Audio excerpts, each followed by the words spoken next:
monde, j'espère que vous allez bien. Moi ça va. Aujourd'hui, je vais vous présenter mes sagas coup de cœur. On va commencer par les voleurs de fumée de Sally Green. Voici le résumé. Une princesse visionnaire qui ne sera jamais personne lui dicter sa conduite. Un soldat idéaliste déchiré entre son cœur et ses devoirs. Une chasseuse intrépide traquant la plus dangereuse des proies. Un traître déterminé à venger le sang de son peuple. Un voleur insaisissable qui multiplie les faux semblants. Un monde immense et magique au bord du chaos, dont la clé se trouve peut-être au fond d'une bouteille de fumée. Donc en gros, c'est l'histoire d'une princesse, d'un soldat, d'une chasseuse, d'un traître et d'un voleur. La princesse s'appelle Catherine, le soldat s'appelle Ambroise, le traître s'appelle... Après, je sais plus le nom des autres personnages, donc désolé. Voilà. On croit que tout va bien au début, mais en fait, ça cache des choses bien plus sombres. Passons au deuxième tome. Ah, voilà les noms des personnages. Catherine, Ambrose, Marche, Tache et Edion s'enfoncent toujours plus loin dans les terres serpentoniales du royaume de Pitory, poursuivis par les hommes sadiques, par les hommes du roi sadique Aldoïus, roi du Brégant. Ils ont découvert que la fumée des démons, en plus d'être une drogue récréative, confère aux jeunes une force et une résistance surhumaine. Aloysius entend s'en servir pour mettre sur pied une armée d'enfants soldats prêts à assouvir ses rêves de domination. Les voleurs de fumée sont les seuls à connaître ses ambitions et à pouvoir y mettre un obstacle. Mais les secrets tapis au fond des tunnels des démons pourraient bien changer la donne. Ouais, donc en gros, dans le deuxième tome, ça y est, la guerre est déclarée. Et ça sent pas bon. Mais nos jeunes zéros vont s'en sortir. Voici le troisième et dernier tome. La guerre s'étend désormais à tout le pays. Tandis que le roi Aloysius resserre son étau sur le plateau serpentonial, centre de toutes les intentions, Catherine et Ambrose se lancent dans une mission désespérée pour saboter l'approvisionnement de son armée en fumée de démons. Pendant ce temps-là, Tash, restée coincée dans le monde des démons, fait une découverte qui pourrait non seulement changer le cours du conflit, mais aussi l'histoire.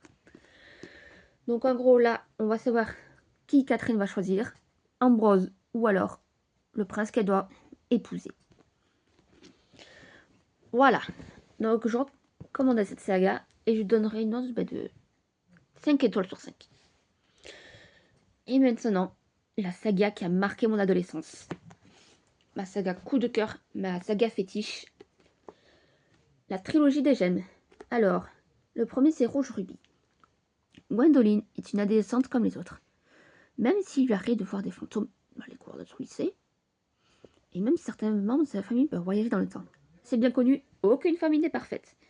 D'ailleurs, Gwendoline ne semble pas vraiment concernée, puisque c'est sa cousine qui est censée développer cette capacité. Sauf qu'un jour, Gwen est prise de vertige et s'agenouille.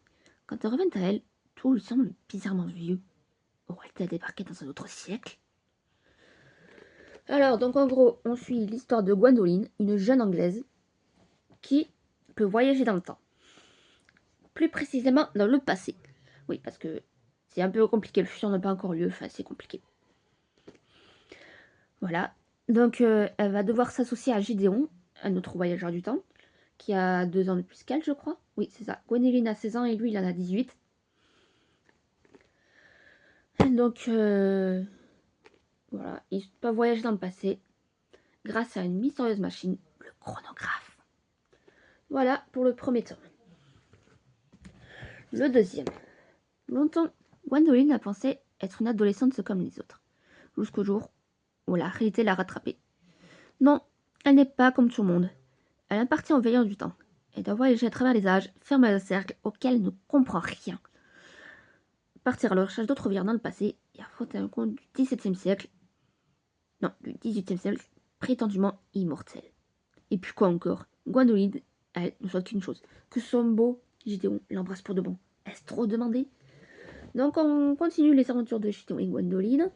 Ils se rapprochent un peu, même que Gideon lui fait une déclaration d'amour hors pair. Mais, parce qu'il y a un mais, voyons ce qui va se passer dans Vert Émeraude. Ah, pardon. Le premier c'est Rouge Rubis et le deuxième Bleu Saphir. Alors, pour Vert Émeraude, Gwendoline n'a-t-elle jamais été une lycéenne comme les autres? pour son premier vrai chagrin d'amour. En tout cas, elle aimerait bien faire comme toutes ses copines. Pleurer des heures au téléphone et se gaver de chocolat. Mais pas question. Les meilleurs du temps ont besoin d'elle. Pire, c'est avec Gédéon lui-même, celui qui lui a brisé le cœur, qu'elle doit repartir en plein XVIIIe siècle. Affronter un drôle de conte prétendument immortel. Pas question de pleurer, il faut agir.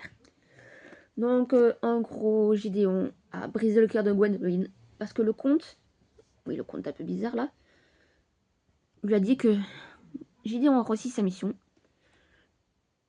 faire tomber Gwendoline amoureuse de lui pour pouvoir se servir d'elle.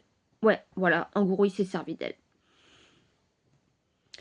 Ah, les mecs. Mais, je vous rassure, tout va s'arranger et l'histoire se finit bien. Voilà, c'était tout. J'espère que cette vidéo vous a plu. N'hésitez pas à vous abonner. Bye!